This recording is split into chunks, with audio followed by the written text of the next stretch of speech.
I'm Harry Borden. I guess I'm a portrait photographer. For the first 20 years, I was primarily doing portraits of the great and good in complete absence of thought. I was very lucky to work at a time when printed media was a viable business model, and so there was plenty of sort of money sloshing around in the system. I think if you're good at photographing people, it's inevitable, unless you sort of actively fight against that you'll be photographing celebrities. There were times when I sort of felt that what I was doing was quite frivolous, but by and large, you're meeting people who, in the narrative of their lives, are at a zenith, or at a high point, and that's actually very inspiring. You're kind of constantly meeting people that are part of the cultural zeitgeist.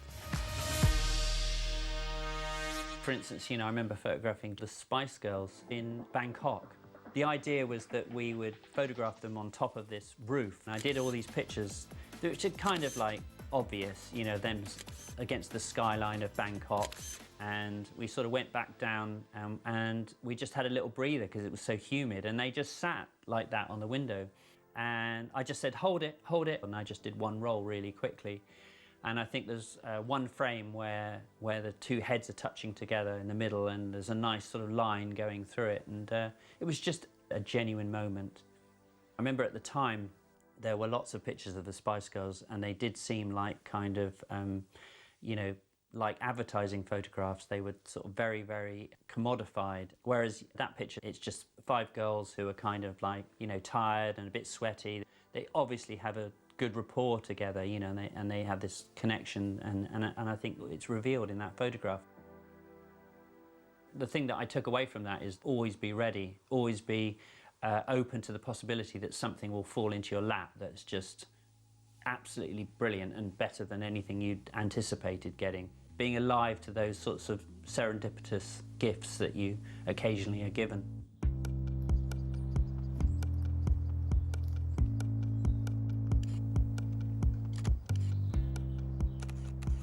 Good. Look towards me. Good. All the children have been sort of my muse, really. What's muse? Sort of my obsession, my sort of the thing that's in front of me that I photograph to explore my sort of own issues. Just absence of thought. I said absence of thought because I think sometimes it's more interesting, otherwise people tend to kind of try too hard to pose, and the pictures are kind of more interesting when people kind of reveal something of them, and there's an element of ambiguity in the picture. Just hold that. Does your dad take pictures of you a lot? How do you feel about it? Sometimes it's annoying because You like it most of the time. most of the time it's alright, but I like it. But sometimes it's annoying because we need to get home or something because I'm thirsty or hungry or something. And he's just there like taking a picture, taking his time. Actually, I'll tell you what would be interesting. Just go next to them. Okay, and then face me. Okay, that's good. I always like to deconstruct what's going on. Okay, that's nice. Always look in people's eyes, and if you can see a highlight there, just be aware of the highlight, because you can actually go and not have a highlight, and then you're saying something else, and the pictures, people can look a bit more like an object, or they can look a bit dead. But if you want a picture, a portrait that has a bit of life, you want to sort of highlight, which is in essence a reflection of the light source. So if you look at Florian, you can see there's a highlight in his eye. You know, the light is being funneled in, so it's just being aware of where all the light's coming from and working with it. Jump. I just sort of trust my instincts and just sort of improvise. Often something that seems silly, you know, at the very worst there'll be moments of a moment of awkwardness and you know, to get through, and then people forget. But if you do say something and it turns out to be a brilliant idea, then you've got this wonderful picture that lives on, you know. Okay, sort of serious.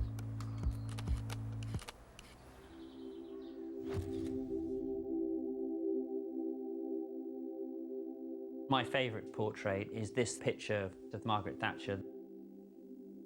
It was for Time magazine, part of a portfolio of heroes and villains of the last sort of century. My memory of it was that we were photographing her in this tiny studio in Battersea. When she arrived, I did some documentary type pictures of her getting ready, having her makeup done, and she had beautiful skin, I remember. But that kind of helped me calm down so that I knew I had something in the bag. And then the formal photo shoot started.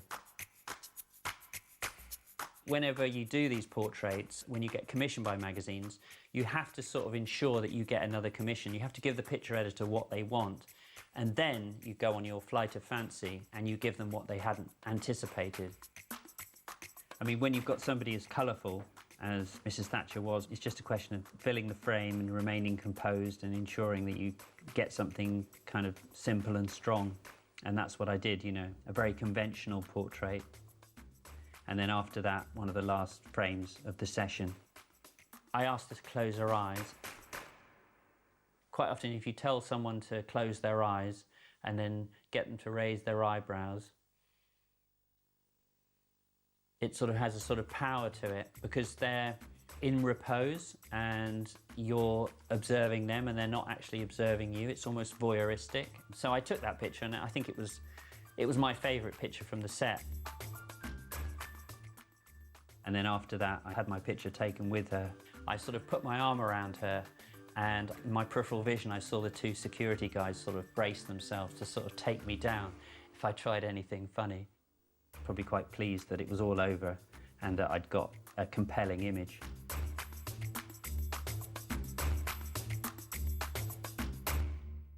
So looking at these pictures, I've got the pictures at the beginning which were frenzied and kind of documentary, and then the formal session started. And looking at the metadata, it says I started at 2:31 p.m. and then you go to the end of the set, and the picture that we're talking about, a famous picture with her eyes shut, was taken at 2 minutes 43. So I had a total of 12 minutes. It's not long. No, it's not long, but sometimes you can get something great in 12 minutes. I really kind of scrutinise people's faces when I'm sort of making an edit. So there are actually 6 frames where she had her eyes closed, but they're basically all the same picture. Quite often the first picture and the last picture have the most sort of energy, but there's really nothing in it. So forget about the technical considerations and sort of just go for that emotional response. And you can see that that picture that I took has something. I think there's a tension there, something around the eyes, and also a sort of vulnerability.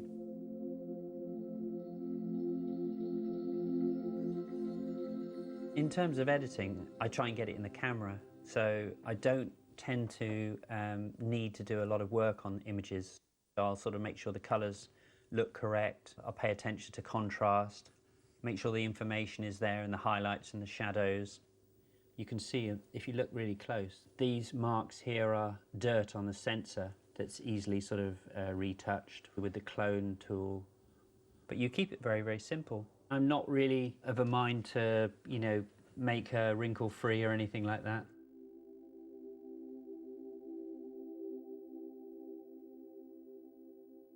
Deconstructing it's really, really simple. It's a lesson I learned very, very early on, which is symmetry.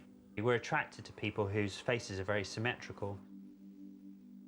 But the fact that it's that simple is sort of counterbalanced by who it is and the fact that she's got her eyes closed and you're not expecting that.